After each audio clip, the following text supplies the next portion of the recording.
So this is the Battle of Gaugamela, part of the Great Battles of Alexander Macedonian Art of War box set from GMT Games from a couple of years ago.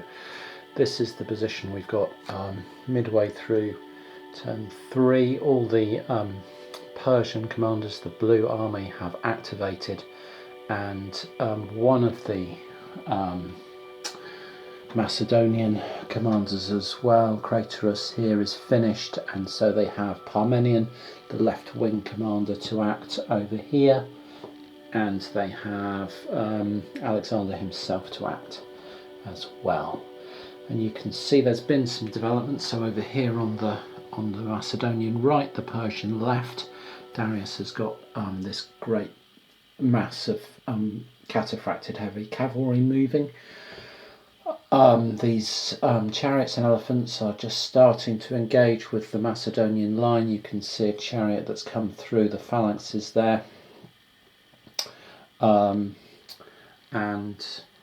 you can see some light cavalry, bow armed light cavalry here with some heavy cavalry as well. So yeah, threats they're developing, and the sort of tension is ramping up, and it's only a matter of time before someone pulls the trigger and prompts a full-scale clash.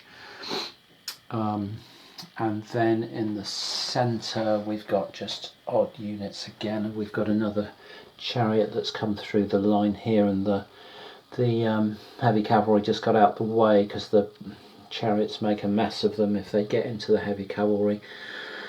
Yeah, that's really nasty for the cavalry, but the rules allow the Macedonians to step aside from chariots and just get out of the way. They have to make a TQ check to do it, a troop quality check, but if they make that check they take a cohesion hit and they allow the chariot to pass through, which is again what happened here.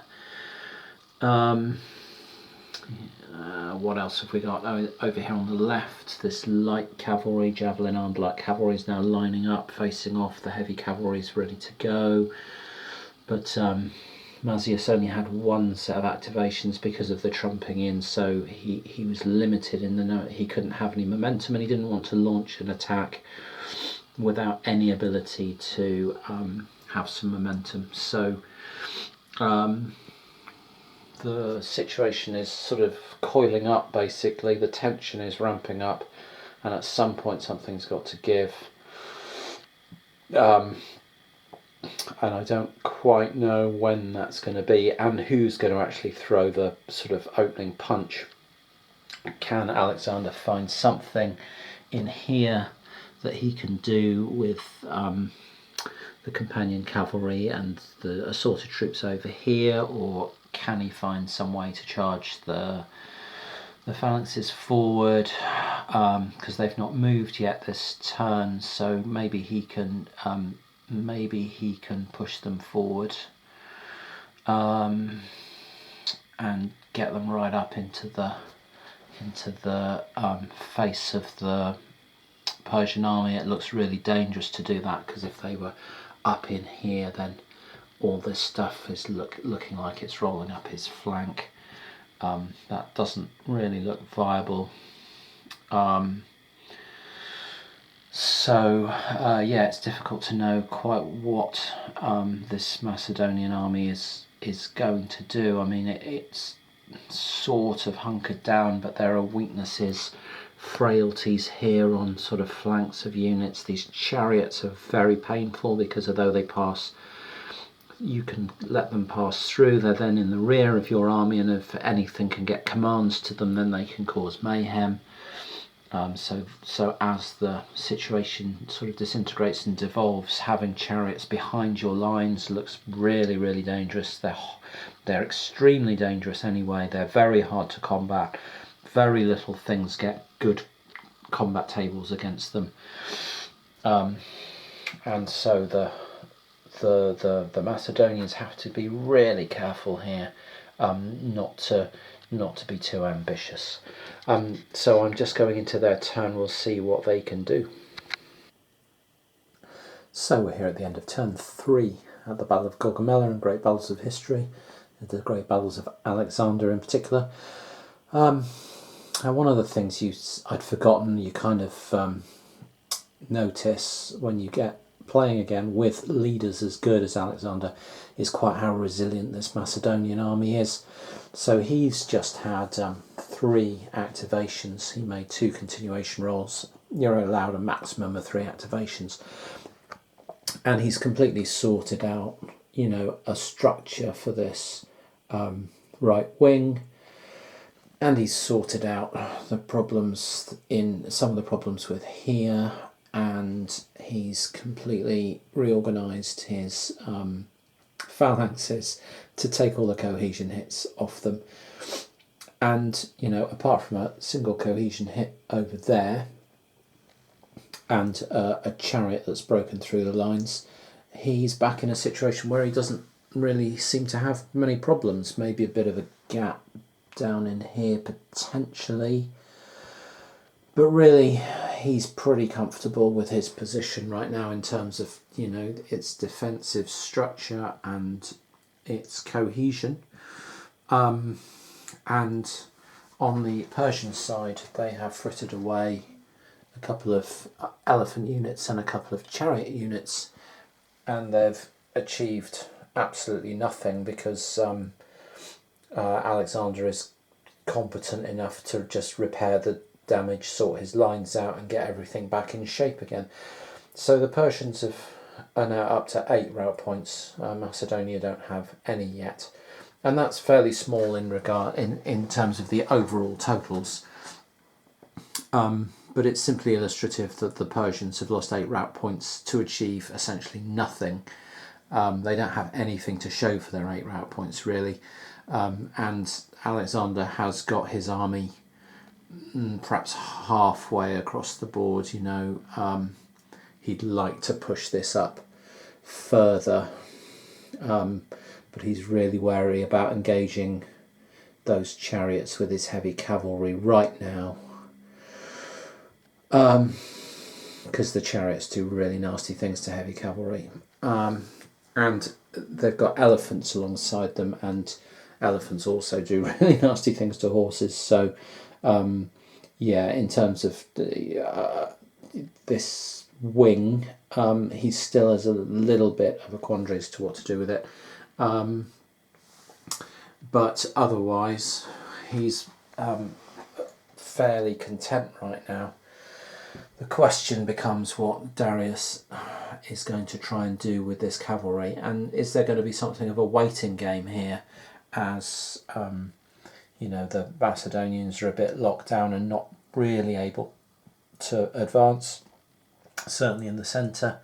That gives the Persians more opportunity to perhaps move further around and threaten the, you know, really threaten to pull right round the flanks, perhaps, or just move some of these lancers out and other stuff that they've got in this middle line, and be ready to launch a more coherent sort of attack when they're ready to go, which they're really not ready to do at the moment.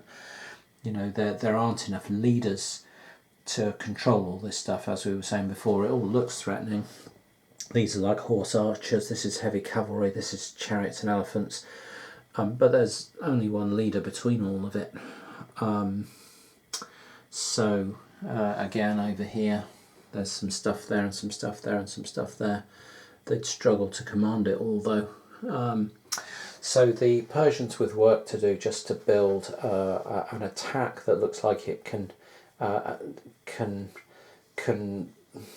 work in a unified way, and Alexander with some thinking to do about how he gets on the attack, rather than being sort of stuck in quite a decent position but quite a passive one, and he needs to find a way to break out of this and actually start engaging the Persian forces.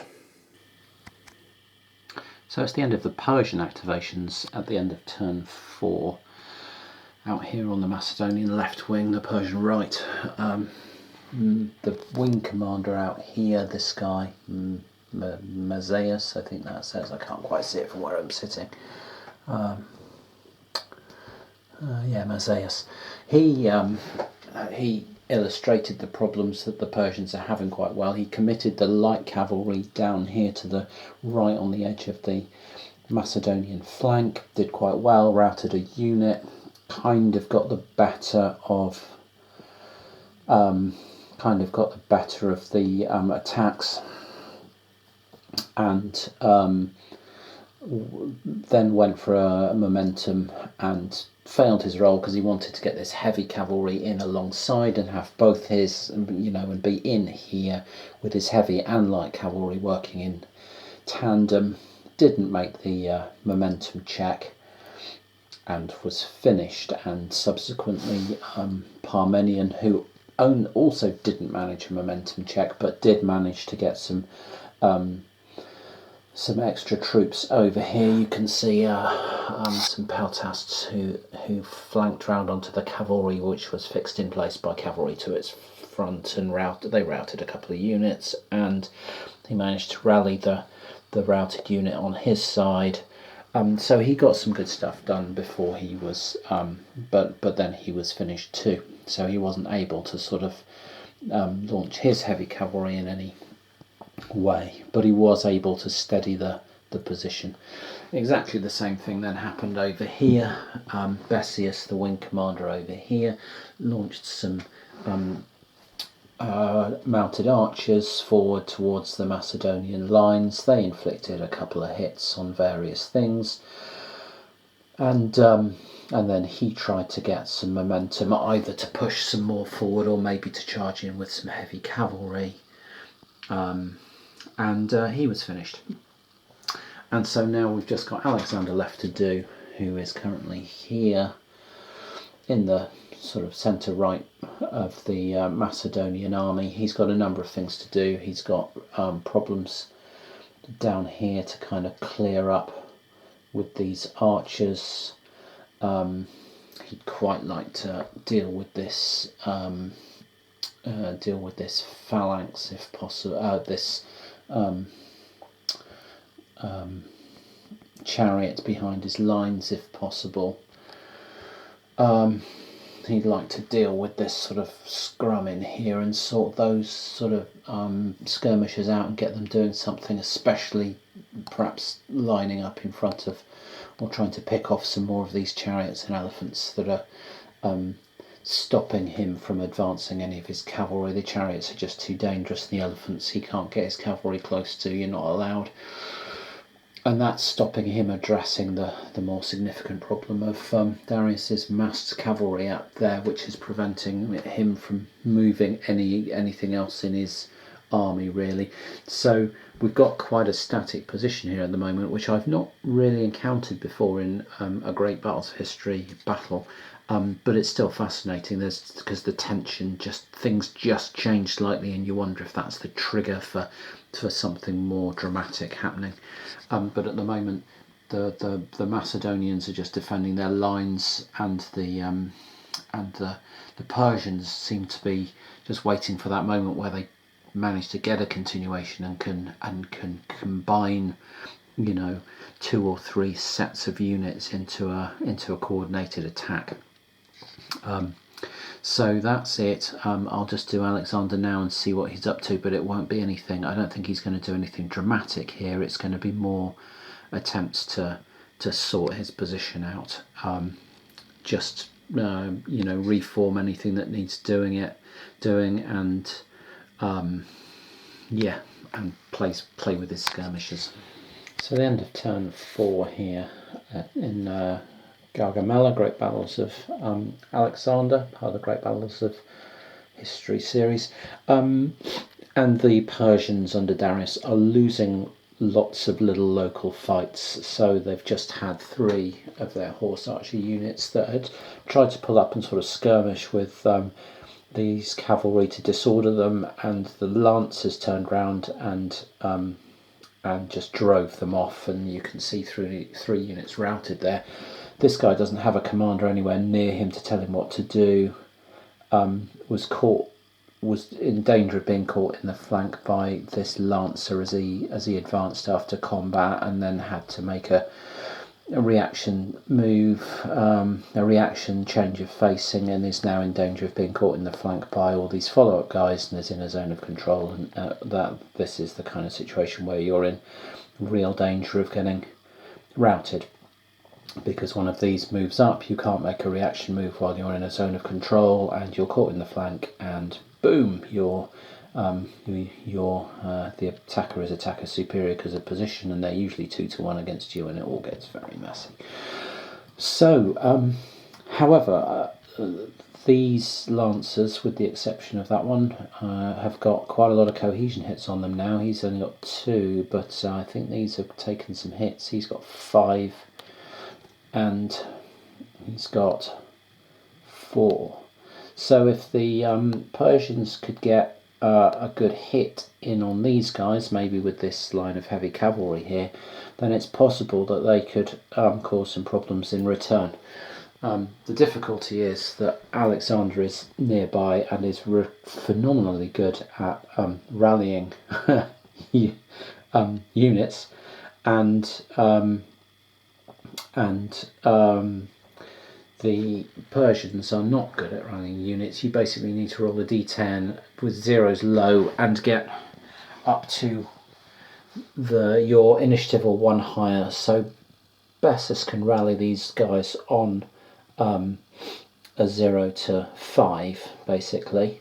But if he does that, he's spent 3 of his commands rallying things, and then he's not spent, that's very passive, and then he's not spent his line command or his commands throwing his cavalry in to exploit the weakness of these lancers, and by the time he rallies up here, Alexander will have formed these cavalry up again into much better shape.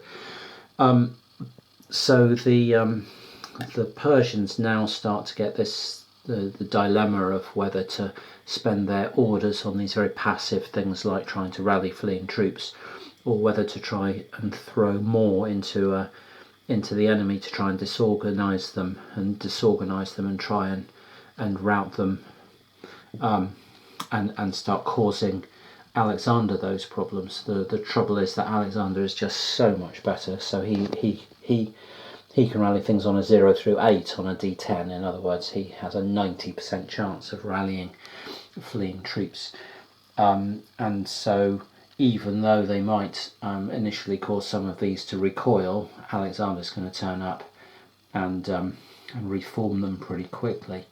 They've got to try it, I think, and they might have to try and use another leader.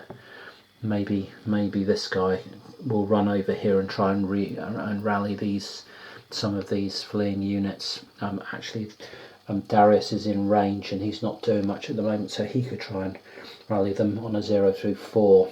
But they're going to start losing units, and similarly over here they've got exactly the same problem. 2 fleeing units here, 2 more now, locally outnumbered, and unless they throw more troops into that fight, these are going to be routing as well. But if they throw more troops into the fight, then they're not spending their orders rallying what's running away. So that's the kind of conundrum you start getting, and it's a really clever sort of vicious or virtuous circle or vicious circle. If your army's routing, you've got less capacity to actively manage the battles and to get your troops into positions where you want them, and you're spending all your time passively trying to cajole them into staying on the field, and meanwhile on the front line you're getting massacred because the enemy is tactically outmaneuvering you and routing more of your troops, and until there's just too many fleeing and your whole army collapses. And it models that in quite a sophisticated way, a really nice way. And it's one of the things perhaps you don't always see or perhaps appreciate when you first start playing the game. When you've got leaders like Alexander on the board, it's not just about what he can do offensively in terms of taking the initiative, it's also what he can do to prevent collapse keep things fighting, keep them turning around, reform them, reorganise them, another continuation, another momentum, loads more orders. He can completely reorganise entire groups of units, given a couple of good momentum rolls. And of course he's doing it last as well, so he then gets to use those troops next turn, whereas these guys haven't had an opportunity to react to the fact that some of their troops are routing, because it's happened after they finished.